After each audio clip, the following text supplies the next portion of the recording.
just a serviceman. The educator's tone slices through the silence. Emily is 8 years old, her hands trembling as she clutches her assignment. "My father partners with a military dog," she whispers. The crimson marker moves before she can continue. "Tales like that don't belong to families like yours." The sheet is scored. The space grows hushed. 20 students observe as her reality is gently dismissed. Emily drops her gaze, fighting tears, breathing a quiet prayer to God, not for vengeance, not for bitterness, simply for the truth to be recognized. What nobody realizes, assistance is already approaching, marching in tactical boots alongside a devoted canine. A crisp Pacific wind swept through the school grounds as early fog settled close to the pathways around Redwood Creek Middle School, blurring the outline of a peaceful suburban setting just beginning to stir. Emily Carter turned up earlier than most, as was her custom, pressing her presentation, binder against her chest, with both hands as though it might vanish if her grip weakened. At 8 years old, she appeared petite for her age, thin-shouldered and slightly built, with fair skin that colored quickly, and a scattering of freckles along her nose that intensified when she felt anxious. Her light brown locks, typically brushed smooth by her mum each dawn, had already started to slip free from its band, delicate wisps sticking to her face as the damp air touched them. Emily moved cautiously, gaze lowered, trainers dragging across the pavement, practicing the phrases in her mind for what seemed like the 1,000th time. "My hero is my father," she murmured beneath her breath, testing the words once more. She had rehearsed for countless days at the dining table, lying on her duvet, even silently before the bathroom looking glass. The statement itself was straightforward, but the bravery needed to voice it aloud felt immense. Emily wasn't a youngster who craved the spotlight. She was watchful, contemplative, the sort of child who absorbed more than she expressed, who experienced things profoundly, but seldom displayed them outwardly. That reserved nature had intensified over recent months, molded by extended nights awaiting telephone conversations that arrived late, or never by understanding, early that caring for someone in military dress meant accepting absence as a faithful companion. Her father, Staff Sergeant Daniel Carter, stood at the heart of her narrative. Daniel Carter wasn't particularly tall, but he moved with the distinctive bearing of a serviceman, spine erect, purposeful, precise in every gesture.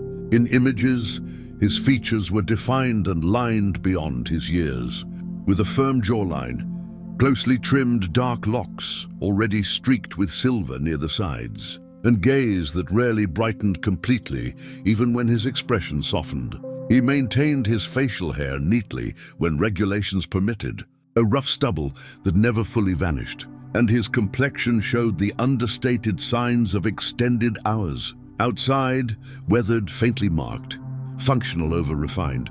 To outsiders, Daniel might appear withdrawn, even aloof. To Emily, he displayed tenderness in ways that caught people off guard. Considerate when helping with schoolwork through video connections, gentle-voiced when sharing bedtime tales via a screen, consistently attentive when she talked. Regardless of how minor the worry, Daniel's gravity hadn't always existed. Years back, before overseas assignments and training rotations merged together, he had shown warmth more readily. Emily's mum mentioned the transformation arrived following a training mishap abroad. Nothing formally documented. Nothing significant enough for commendations or press coverage, but sufficient to leave Daniel more subdued, more observant. He had come back with the tendency of evaluating spaces automatically, of positioning with his spine to barriers, of hesitating before talking as though measuring each utterance for consequence. Emily didn't grasp these particulars, not entirely. She simply recognized that when her father regarded her, the strain in his frame eased, and when he gave his word about something, he honored it. The presentation binder contained more than materials. Within were illustrations Emily had crafted herself, her father in field uniform, a miniature stars and stripes in one edge, and next to him a substantial dark form with pointed ears. Max, the military canine her father served beside. Max was 4 years of age, as Daniel explained, a German shepherd with a trim, athletic frame, rich amber-toned gaze. and a mark just over 1 ear from preparation long before Emily encountered him. In pictures, Max consistently positioned himself near Daniel's side, watchful yet composed, his bearing controlled to the degree of motionlessness. Emily adored Max immediately. Despite having witnessed him face to face merely twice, her father shared that Max possessed courage and devotion, but most significantly, he relied on Max entirely. That to Emily represented the greatest compliment possible. Emily arrived at her classroom, ahead of schedule, and moved quietly into her chair beside the glass. The space carried the mild scent of board markers and disinfectant. Motivational posters lined the surfaces in bright hues.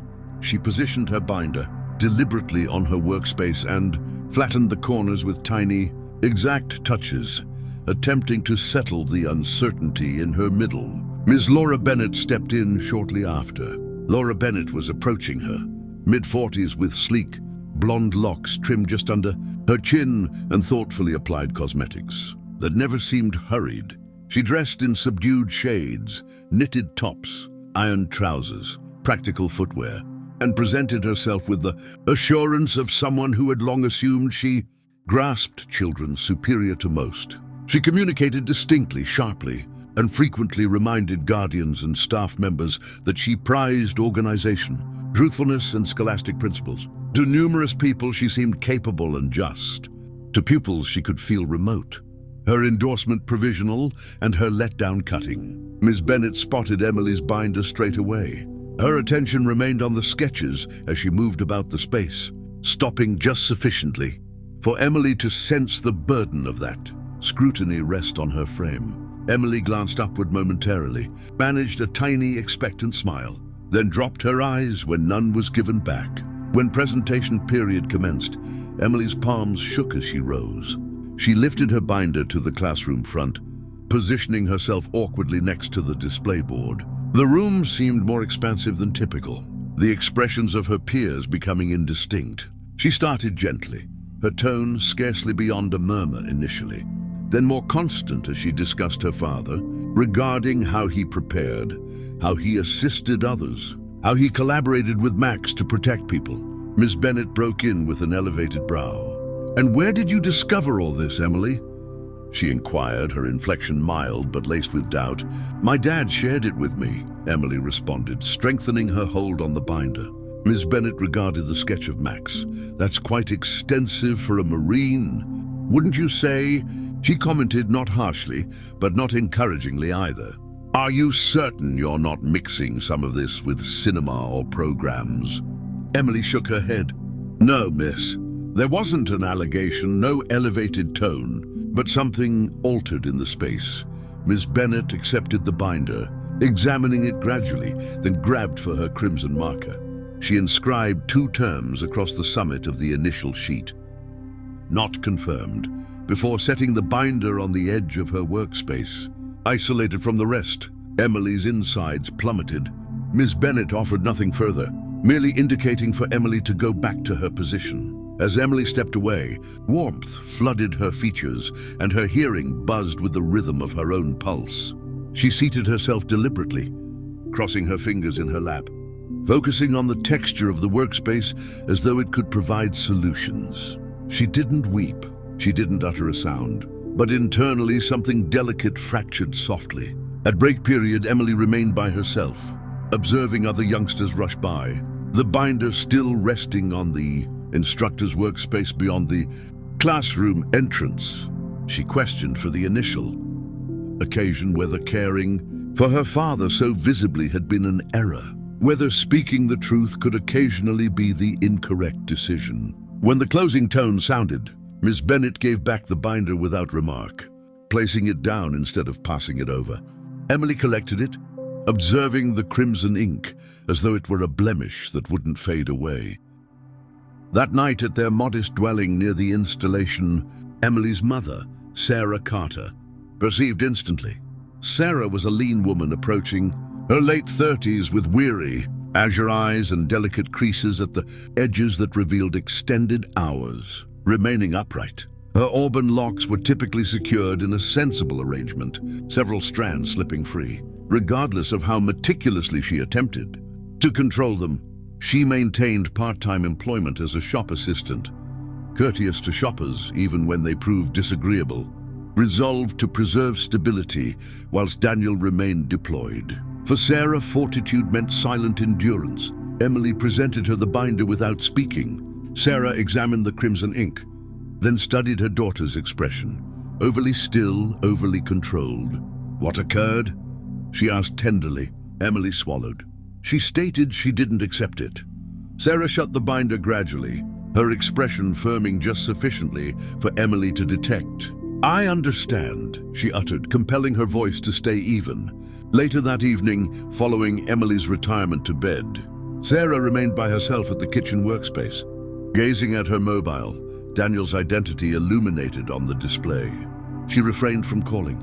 Not immediately. She recognized her husband sufficiently to comprehend that certain realities, once voiced, couldn't be withdrawn, and somewhere distant from the classroom where uncertainty had established itself, a serviceman ready to return home, unaware that his daughter's silent belief in him had just been challenged for the initial occasion. The classroom possessed a different quality the following dawn, more oppressive somehow, as though the atmosphere itself recalled what had transpired the previous day and declined to release it. Emily Carter assumed her position more hesitantly than customary, her rucksack resting near her feet, her palms folded deliberately on the workspace, as though she feared that any abrupt motion might attract notice she didn't desire. At 8 years old, she had already absorbed a modest but distressing reality. Once uncertainty penetrated a space, it persisted. Ms. Laura Bennett positioned herself at the classroom front, stance upright, her countenance arranged in the rehearsed manner of someone who trusted strongly in her personal assessment. She hadn't rested poorly. In her perspective, the prior day had constituted a question of duty, of upholding criteria. Youngsters embellished. That represented what youngsters accomplished. It remained an educator's function to amend them kindly, resolutely before imagination solidified into deception. Laura Bennett reassured herself of this as she surveyed the space, her regard crossing momentarily over Emily without halting. When she voiced Emily's identity, it wasn't forceful, not severe. It remained steady, businesslike, nearly considerate. That somehow rendered it more difficult. "Emily, please carry your assignment up here." Emily's middle contracted. She rose, seat legs grazing gently against the surface, and stepped to the front with modest, measured movements. Her features were ashen now, freckles prominent against complexion emptied of shade. She refrained from regarding her classmates. She maintained her focus on the border of the workspace where Ms. Bennett anticipated. Ms. Bennett accepted the binder without acknowledgement and accessed it once more, examining the sheets as though witnessing them initially. The illustration of Daniel Carter in uniform remained under her observation. Then the meticulous crayon depiction of Max, the military canine, ears raised, frame ready. A slight expression contacted her mouth, not heated, not diverted, but doubtful. "Class," Ms. Bennett stated, elevating the binder somewhat. "This presents a suitable chance to discuss precision." Emily's pulse started to accelerate. She grabbed for her crimson marker. Once more, and with intentional movements, emphasized the terms she had inscribed the previous day. Not confirmed. Then she accomplished something fresh. She shut the binder and positioned it not on her workspace this occasion, but within the modest plastic container under it, the one utilized for discarded sheets and expired materials. A gentle intake of breath moved through the space. Emily became immobile. For an instant she couldn't shift, couldn't talk. It seemed as though the surface had angled under her feet. The environment suddenly unknown. The binder, her effort, her satisfaction. Her reality rested tilted amongst wrinkled sheets and pencil fragments. "Before we proceed," Miss Bennett stated uniformly, "Emily, I'd prefer you to express regret to the class." Emily blinked. "Express regret?" The phrase emerged scarcely detectable. "For presenting a narrative that hasn't been validated," Ms. Bennett answered. "It's significant that we refrain from offering unconfirmed details as certainty." The space remained hushed. Emily sensed every set of eyes upon her now, some inquisitive, some uneasy, a handful silently amused.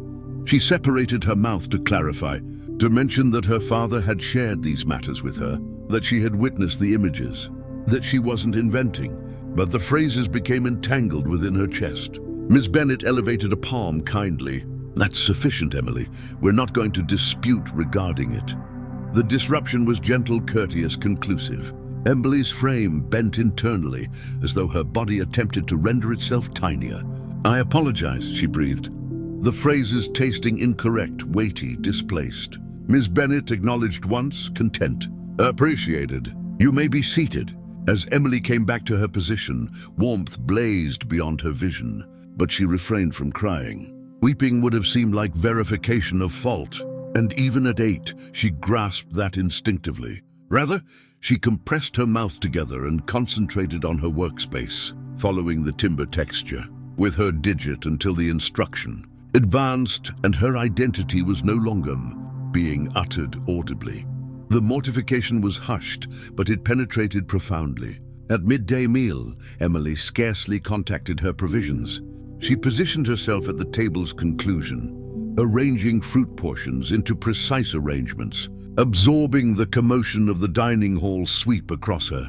A peer identified as Hannah, petite, dark-haired, and typically compassionate, regarded her once, then twice, but expressed nothing. Nobody desired to become engaged. Emily didn't fault them. She wouldn't have recognized what to articulate either. By the moment the closing tone rang, Emily sensed hollowed. The day had extracted something from her, something she didn't yet possess the terminology to identify.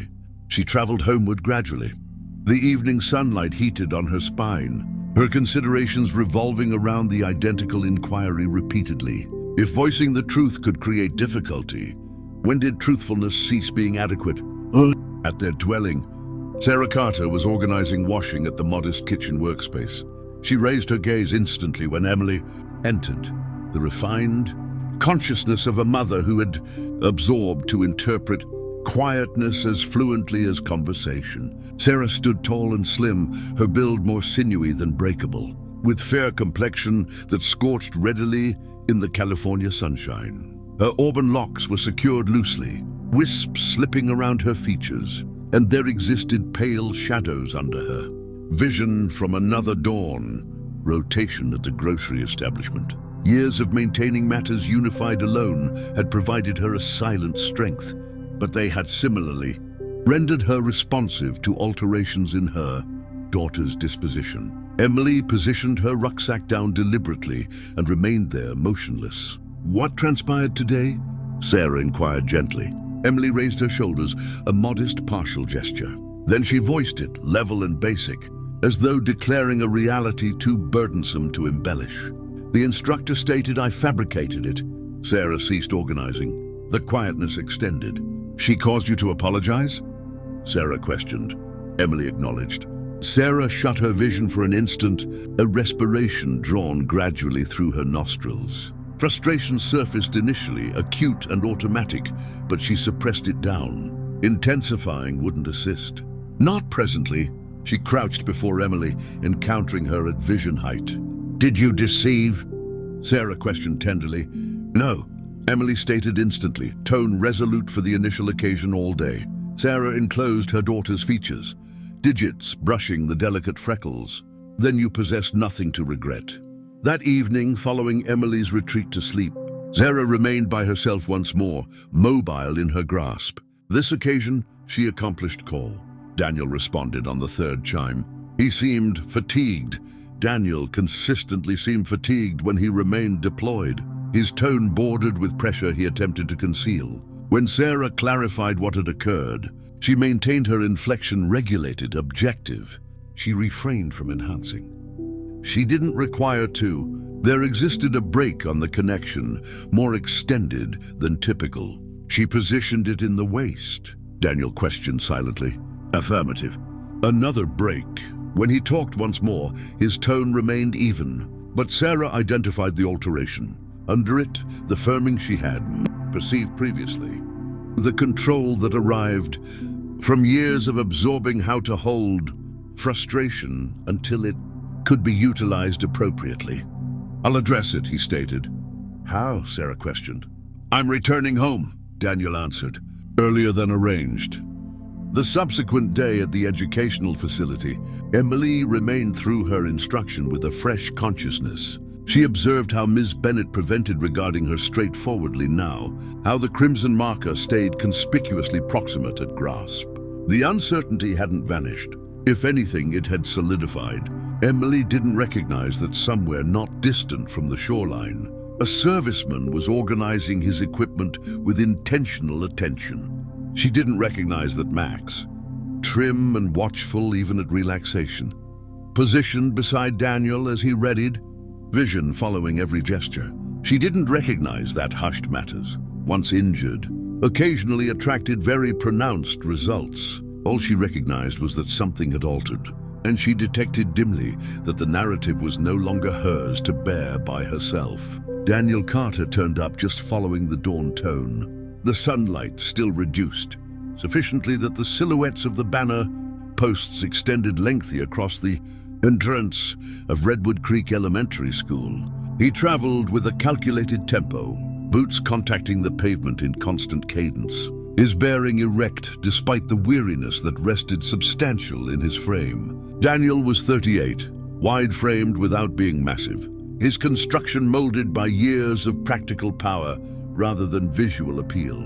His features were distinctly outlined, facial bones noticeable, jawline firm with a closely maintained beard that surrounded an expression more habituated to limitation than grins. Delicate creases carved more profoundly around his vision than his years implied. The outcome of focusing into severe illumination, evaluating unknown landscape, and resting insufficiently for too extended. Conflict hadn't solidified him into harshness, but it had shaped forbearance into him, the difficult method, instructing him when to talk, and more significantly, when to refrain. At his left flank traveled Max. Max was a 4-year-old German shepherd, trim and athletic, his covering a blend of rich sable and heated tan that reflected traces of amber when the illumination contacted precisely.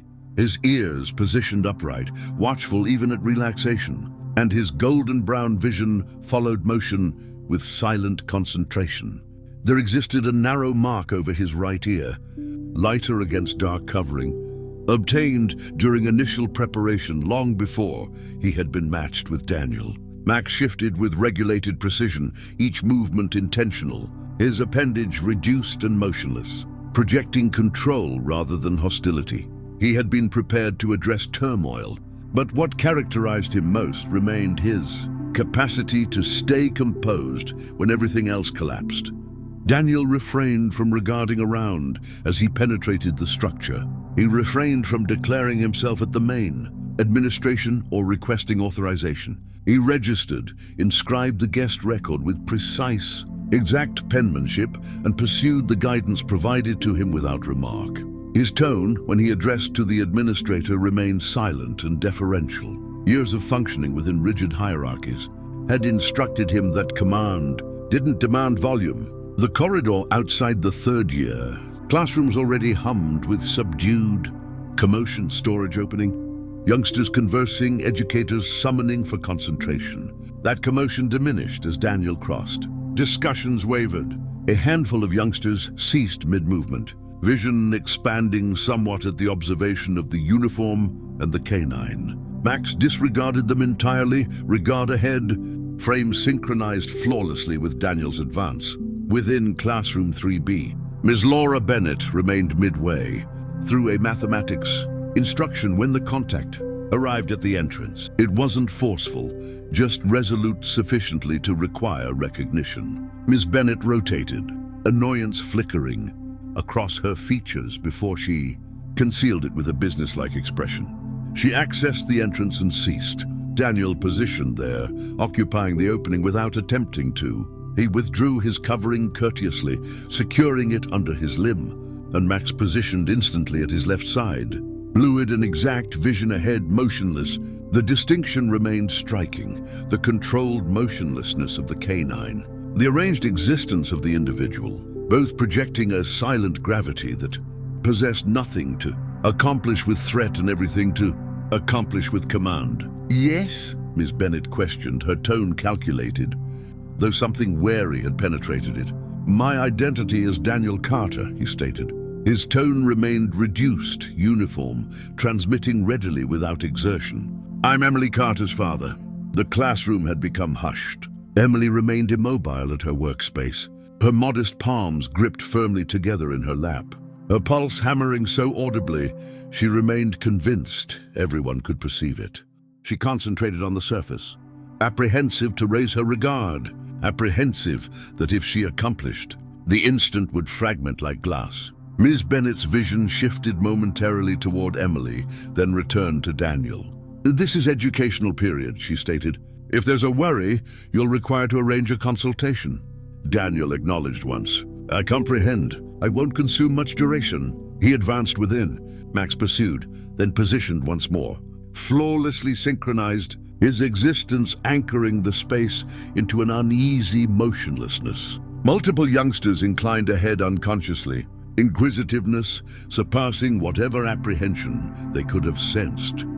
Daniel's regard shifted gradually, absorbing the space, not in assessment, but in evaluation, a tendency he had never entirely abandoned. When his vision discovered Emily, they gentled. Not dramatically, just sufficiently. I'm not a ranking administrator, Daniel stated evenly. Rotating back to Miss Bennet, I'm not present to create an impression. I'm a Marine, that's all. Miss Bennet straightened. Then I'm uncertain why. My daughter arrived home yesterday, Daniel proceeded, not elevating his tone, and informed her mother she had been requested to apologize for voicing the truth. A delicate coloring ascended Miss Bennet's throat. I requested her to verify details that couldn't be validated. Daniel acknowledged once more. I comprehend the significance of precision. I similarly comprehend situation. He indicated gently toward Max, who refrained from shifting. This canine has been my associate for 3 years. He's prepared for identification and investigation. He's component of my division. Emily didn't conceive him. Miss Bennet separated her expression, then shut it once more. That could be, she stated, selecting her phrases deliberately. But youngsters occasionally miscomprehend what their guardians accomplish. It's my obligation to inquiry, Daniel completed, not to mortify. The phrase settled silently, but it contacted forcefully. Emily's respiration caught. She raised her regard then, just for a moment, and encountered her father's vision. He refrained from grinning. He refrained from gesturing or comforting her with emotion. He simply regarded her, constant and definite, as though to communicate, you are not incorrect and you are not solitary. Daniel rotated somewhat, positioning his frame so he no longer obstructed the opening. I'm not present to contest regarding position or acknowledgement. I don't transport commendations into classrooms. I don't require to. His palm rested momentarily on Max's skull, digits compressing gently into the thick covering. But my daughter refrains from deceiving. The space stayed hushed. Even Miss Bennet appeared uncertain how to occupy it. I'm requesting, Daniel stated, that her effort be handled with the identical regard you would provide any other pupils. Before Miss Bennet could react, the classroom entrance accessed once more. Mark Holloway, the educational facility's deputy administrator, advanced within. He remained a tall individual in his initial 50s with receding locks, arranged deliberately over his head, and a constantly worried countenance that seldom converted into decisive movement. He possessed a coat that remained consistently somewhat too substantial, as though acquired from someone more assured. Holloway took satisfaction in being cooperative, on moderating disagreements rather than addressing them. Is there a difficulty? He questioned, vision darting momentarily to Max, then returning to Daniel. No, Daniel answered uniformly. There's a miscomprehension. Holloway acknowledged swiftly. Why don't we advance outside and examine this? Daniel regarded him for an instant, then acknowledged. That's acceptable. As Daniel rotated to depart, Max elevated fluidly and pursued, never straining on the restraint, never trailing beyond. The class breathed collectively as the entrance shut beyond them. Emily remained very motionless, her chest constricted, her considerations rotating. She didn't recognize what would transpire subsequently. She simply recognized that something irreversible had commenced. Outside in the corridor, Holloway cleared his passage. "Mr. Carter, we value parental engagement, but it's significant to honor classroom methods." Daniel encountered his observation. "I honor methods. I similarly honor my daughter." Holloway regarded once more at Max.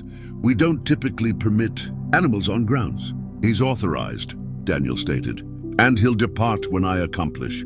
Holloway wavered, then acknowledged. "Let's establish a consultation." Daniel concurred without wavering, but as he traveled away, he recognized this remained only the commencement. At their dwelling that night, Sarah absorbed as Daniel clarified what he had accomplished. She positioned at the kitchen surface. Limbs crossed loosely, her auburn locks secured, her bearing tense but regulated. When he concluded, she examined his features. "You refrained from elevating your tone," she stated. "No." "You refrained from intimidating." "No." Sarah breathed gradually. "Satisfactory." Emily positioned proximate, absorbing silently, consuming every utterance. She sensed something uncommon settle in her chest. Not alleviation precisely, but constancy, like the surface under her feet had ceased altering. Later that evening, as Daniel positioned on the border of Emily's sleeping surface, Max coiled on the surface proximate, Emily ultimately voiced, "Father?" "Affirmative, youngster." "Did I accomplish something incorrect?" Daniel shook his skull. "No, even if she refrains from accepting me." "Particularly then," he stated. Emily acknowledged, grasping onto that response like a support. And as the dwelling developed hushed, Daniel concentrated into the obscurity, already foreseeing the subsequent movements. He recognized structures, he recognized quietness, and he recognized that regard, once refused, seldom returned independently. The consultation didn't commence with elevated tones or theatrical arrivals. It commenced with documentation, positioned deliberately on a surface. Borders synchronized, realities displayed without enhancement. Daniel Carter remained upright in the compact conference space connected to classroom. 3B, his uniform still pristine despite the extended dawn, his palms resting loosely before him. Max reclined at his feet, skull settled on his limbs, respiration gradual and uniform, the representation of prepared composure. The canine was 4 years of age, in optimal state, his trim frame contained with power that didn't require demonstration. He had absorbed long.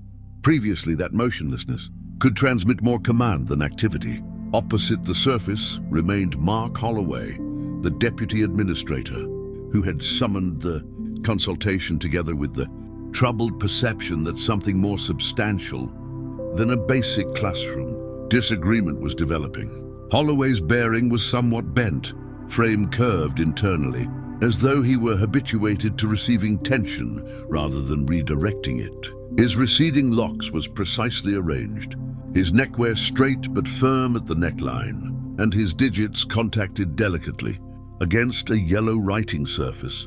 As Daniel articulated, he remained an individual who prized arrangement and opposed confrontation, molded by years of directing discord by postponement rather than determination. This circumstance troubled him exactly because it declined to stay modest. Ms. Laura Bennett positioned next to him, palms joined in her lap, spine inflexible against the seating. Approximate, the assurance she displayed so readily in the classroom had commenced to splinter. Her blonde locks remained still flawlessly positioned, her cosmetics untouched, but her vision shifted now, evaluating the space as though investigating for a departure that didn't occur. She had constructed her profession on dominance, of instruction, of accounts, of the assumption that she could identify deception on observation. That assumption was being challenged, and she didn't yet comprehend how to abandon it. Daniel refrained from hastening. He transferred a slender binder across the surface, its materials minimal but exact. Within were duplicates of his present deployment directives, correspondence from his superior administrator verifying his function and service, record, and a validation manuscript recognizing Max as an operational military K9 allocated to Daniel's division. There were no commendations connected, no theatrical images, No attempt to dominate, just documentation, inscription and confirmation. I'm not requesting exceptional handling, Daniel stated, his tone constant, unhurried. I'm requesting equity. Holloway modified his spectacles and examined the manuscripts, his countenance transforming subtly as he absorbed. He regarded once at Max, then returned to the sheet. This all seems to be legitimate, he stated gradually. It is, Daniel answered. Ms. Bennett inclined her head somewhat. I never stated Mr. Carter wasn't in the military, she stated, selecting her phrases deliberately. I challenged the extent of what Emily portrayed. Daniel encountered her observation without retreating. And when you challenged it, you determined she was fabricating. Ms. Bennett separated her expression, then shut it once more. Her digits firmed together. I formed a presumption, she stated ultimately, founded on situation. Situation like where we reside? Daniel questioned silently. Or what my spouse accomplishes for employment? The inquiry remained in the atmosphere.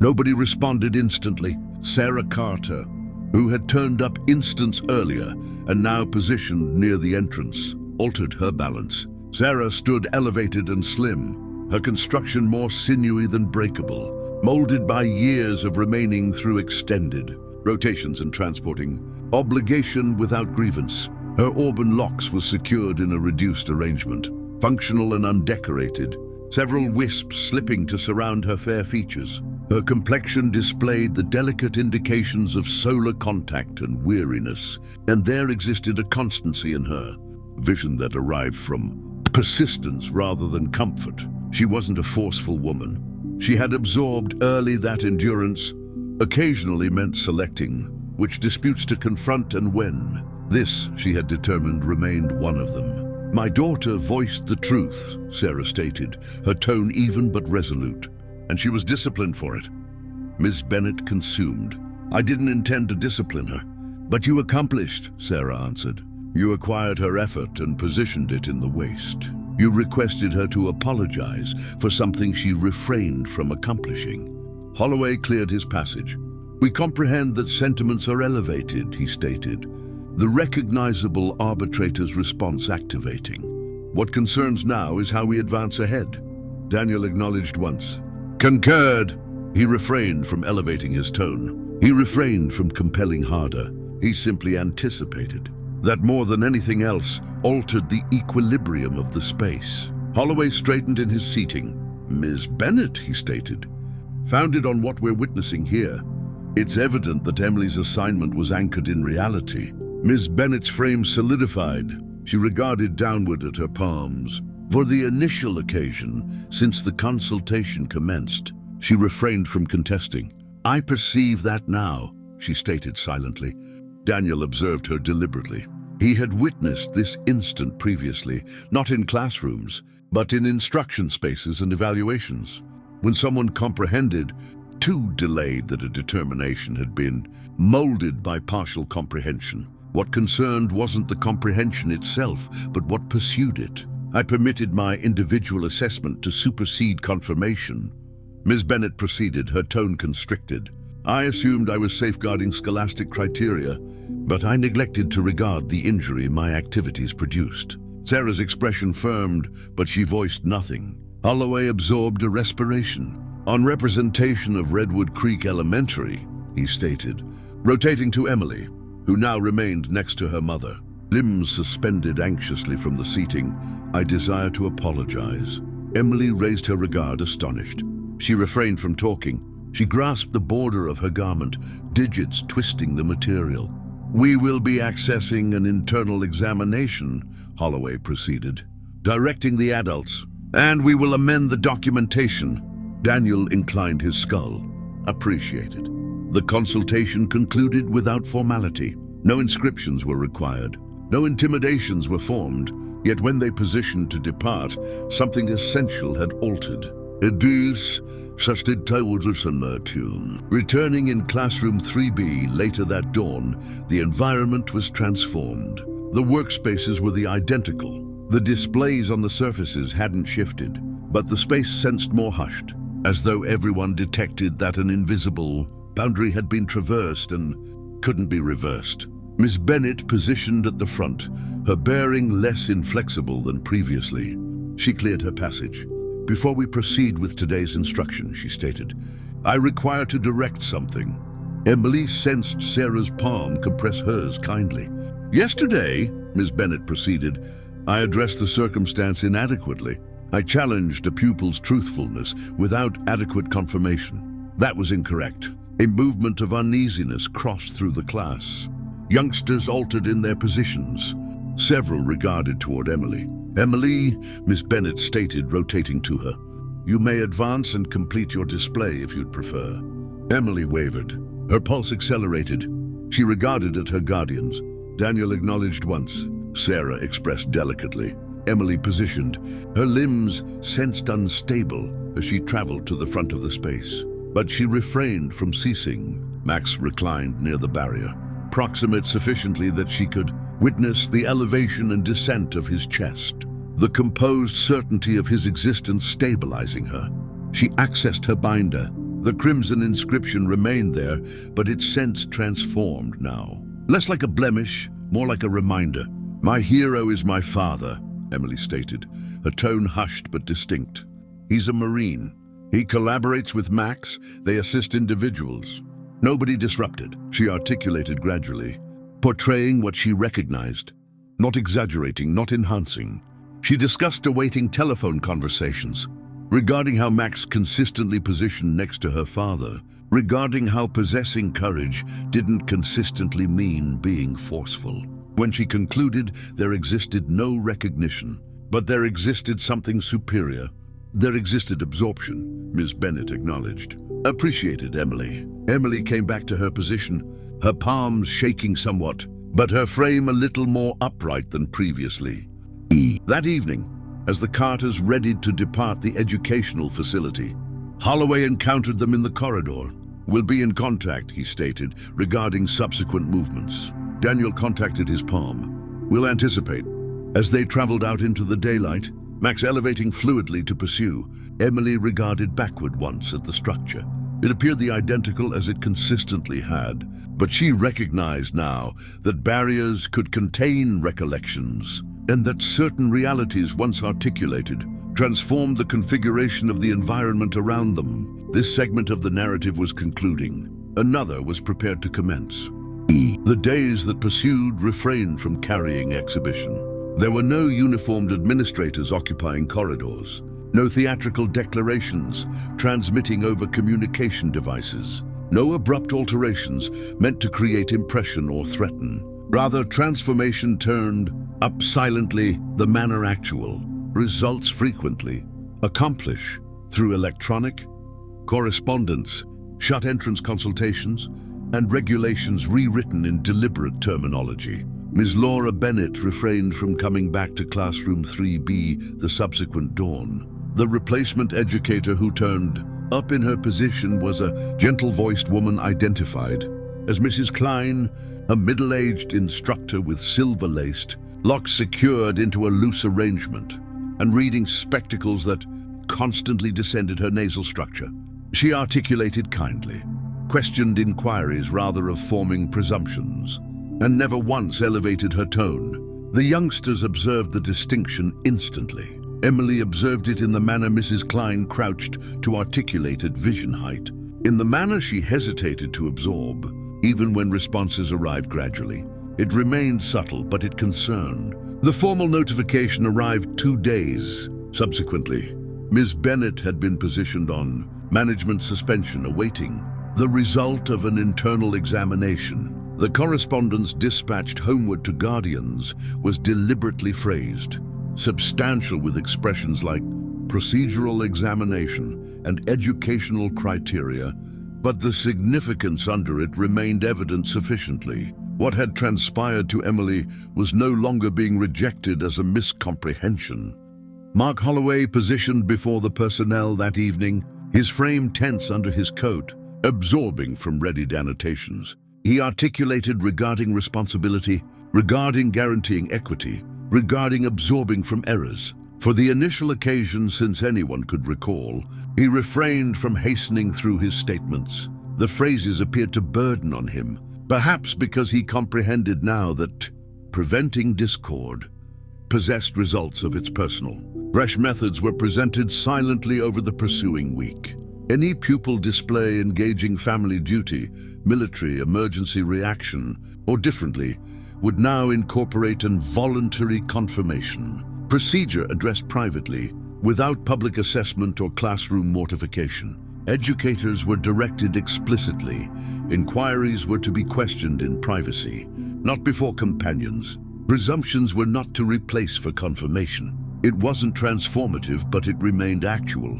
Emily came back to the educational facility each day with a little reduced strain in her frame. She still traveled silently, still favored the borders of spaces, but something had altered internally. She no longer sensed as though the surface might vanish under her feet without notification. She had absorbed early and distressingly that adults could be incorrect, but she had similarly absorbed that incorrectness could be amended. Not by vocalizing, not by dominance, but by positioning motionless and declining to withdraw from the truth. At their dwelling, Sarah Carter observed the transformation develop with deliberate concentration. Sarah had consistently been watchful, her reactions refined by years of administering existence during deployments and ambiguity. She observed the manner Emily articulated more openly at evening meals now, the manner she no longer wavered before referencing her father. Sarah herself shifted with a little reduced strain in her frame.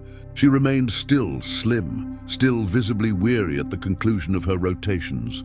Her fair complexion frequently indicated with delicate marks from arranging materials and elevating containers. But there existed alleviation in her bearing now, an alleviation she had not permitted herself until the threat had genuinely crossed. Daniel Carter came back to installation shortly following. Obligation, summoning him backward with its recognizable persistence. Before he departed, he traveled Emily to the educational facility one final occasion. He possessed civilian garments that day, denim, boots, a simple coat, but his bearing was unmodified, his existence unmistakable. Max traveled next to him, restraint loose, ears watchful. The K9 had adjusted readily to the more hushed tempo, but his control never diminished. Even at relaxation, Max appeared conscious of everything surrounding him. A hushed guardian. At the educational facility entrance, Daniel crouched somewhat to encounter Emily's vision. The dawn illumination captured the perspectives of his features, the delicate marks near his forehead, the creases carved by obligation and limitation. He positioned his palms kindly on her frame. "You accomplished well," he stated. Emily creased a little. "I refrained from accomplishing anything," Daniel expressed. "Not extensive, not demonstrative, but genuine." "Precisely." Max positioned next to them, appendage motionless, vision constant. Emily extended outward and settled her palm momentarily on his skull. The canine refrained from shifting, but she sensed the heated under his covering, substantial and comforting. Within the educational facility, the corridor hummed with typical commotion. Youngsters expressed amusement, storage contacted, educators summoned for concentration. Existence proceeded, detached to the hushed alterations under its exterior. But Emily recognized superior now. She recognized that typical locations could contain remarkable instants, that quietness could be both instrument and protection, depending on who utilized it. Later that week, a brief gathering was conducted in the multifunction space, not to isolate anyone outward, not to re-experience the occurrence, but to present the fresh directions. Holloway positioned at the platform, tone constant but restrained, and articulated regarding worthiness, regarding absorbing, regarding the obligation adults transported when molding youthful perspectives. Emily remained between her peers, feet not entirely contacting the surface, palms crossed precisely in her lap. She absorbed deliberately. Nobody regarded at her. That too sensed like advancement. When the tone rang at the conclusion of the day, Daniel was anticipating by the pathway, Max at his flank. Emily advanced to them, rucksack rebounding against her spine, a modest expression separating across her features as she arrived at her father. They traveled away together, beyond the recreation area, beyond the banner pole, where the stars and stripes remained, motionless in the evening atmosphere. Daniel grasped Emily's palm loosely, not gripping, relying on her to travel next to him rather than be directed. Max pursued just beyond, a constant existence, neither ahead nor trailing. A serviceman without commendations on exhibition. A youngster without an elevated tone. A reality that had not required to vocalize to endure. The educational facility beyond them came back to its customs, but something had been carved into its recollection. Not the exhibition of discipline, not the performance of command, but the hushed comprehension that dignity wasn't provided by position or volume. It resided in limitation, in absorbing, in the readiness to amend direction when satisfaction urged differently. And somewhere in that structure, extended following the classrooms evacuated and the illumination reduced, that instruction persisted. 3 months subsequently, Emily positioned once more at the front of classroom 3B. This occasion, there existed no shaking in her palms, no heated elevating to her features. Miss Klein had questioned if anyone desired to present something they were satisfied with, and Emily had elevated her palm without wavering. She grasped a photograph, a fresh one, captured just previous weekend. In it, Daniel positioned in his formal uniform, commendations ultimately visible on his chest. Obtained but seldom exhibited. Next to him remained Max, watchful and composed as consistently. And between them, modest but constant, positioned Emily herself, one palm settling on Max's spine, her expression genuine and uncompelled. "This is my father," Emily stated distinctly. "And this is Max. They safeguard individuals. They collaborate together, and they're both my heroes," Mrs. Klein expressed warmly. "Appreciated for presenting that with us, Emily." As Emily came back to her position, she observed something. Hannah, the dark-haired child who had observed silently that challenging day months previously, captured her vision and expressed. It remained a modest motion, but it signified something. At break period, Hannah directed her at the border of the recreation area. "Your father appears genuinely remarkable," Hannah stated. Emily raised her regard, astonished. "He is, and Max appears fantastic.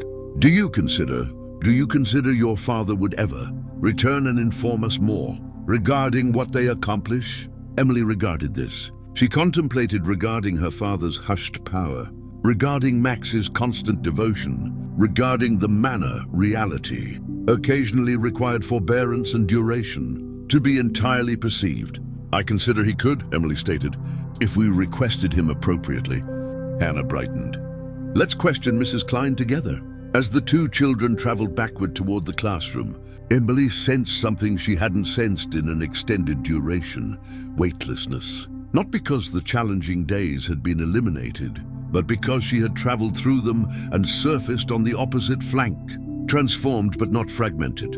That night, when Sarah collected her from the educational facility, Emily conversed enthusiastically regarding Hannah's concept, regarding the possibility of her father coming back, regarding how Mrs. Klein had absorbed and appeared genuinely fascinated. Sarah absorbed, her weary vision gentling with each utterance. When they turned up homeward, she summoned Daniel, positioning him on amplifier so Emily could perceive his tone distinctly. "They desire you to return," Emily stated, "to discuss regarding what you and Max accomplish." There existed a break on the connection, then Daniel's recognizable, constant tone. "Is that what you desire, youngster?" Emily refrained from wavering. "Affirmative." "Then I'll render it transpire," Daniel stated. "I guarantee." And Emily recognized, with the identical certainty she'd sensed that dawn when her father had traveled into classroom 3B, that he would maintain that guarantee. Because that's what heroes accomplished. Not with substantial motions or forceful declarations, but with hushed honesty, one maintained guarantee at an occasion. Final reflection. Occasionally, wonders refrain from turning up with roar or radiance from the heavens. Occasionally, they arrive silently through the bravery to voice the truth, the power to position motionless, and the consideration to absorb when satisfaction instructs us to refrain. The Almighty refrains from consistently transforming the environment by elevating His tone. Frequently, he transforms it by gentling a spirit, accessing an entrance, or positioning the appropriate individual in the appropriate instant precisely. When someone senses unwitnessed, unperceived, or unshielded, in our daily existences, we could never possess military dress or position in a classroom like Emily accomplished. But we all encounter instances when the truth is challenged, when accomplishing the appropriate matter senses solitary, and when quietness appears simpler than articulating upward. Those instances are summons to rely on the Almighty, to function with honesty, and to safeguard one another with sympathy. Emily absorbed that reality refrain from consistently prevailing instantly, but it persists. Daniel exhibited that power isn't regarding threat, it's regarding composed conviction and constant existence. Sarah demonstrated that supporting those we care for occasionally means forming challenging communications and positioning resolute when it would be simpler to withdraw. And even Max, in his hushed devotion, reminded everyone that constancy articulates more forcefully than utterances. The educational facility absorbed too, not through discipline, but through consideration. Not through mortification, but through the chance to accomplish superior. Ultimately, this wasn't simply Emily's narrative, or Daniel's, or even Max's. It remained a narrative regarding what transpires when typical individuals select to function with remarkable honesty, when they decline to permit uncertainty, quietness, reality, when they assume that one tone, however modest, merits to be perceived. If this narrative contacted your spirit, present it with someone who could require expectation today. Depart a remark and inform us where you're observing from. Or present an instant when belief assisted you, position powerful. Register to the transmission, so more narratives like this can arrive at individuals who require them. Could the Almighty favor you, observe over your household, and provide you power in the hushed disputes of daily existence? And could He utilize your tone, your compassion, and your belief to be a modest wonder for someone else? Because occasionally, the greatest functions of bravery transpire not on conflict zones or in substantial halls, but in typical classrooms, hushed discussions, and instants when we select reality over comfort, precisely like a Marine and his German shepherd instructed one modest child in an entire educational facility to recall.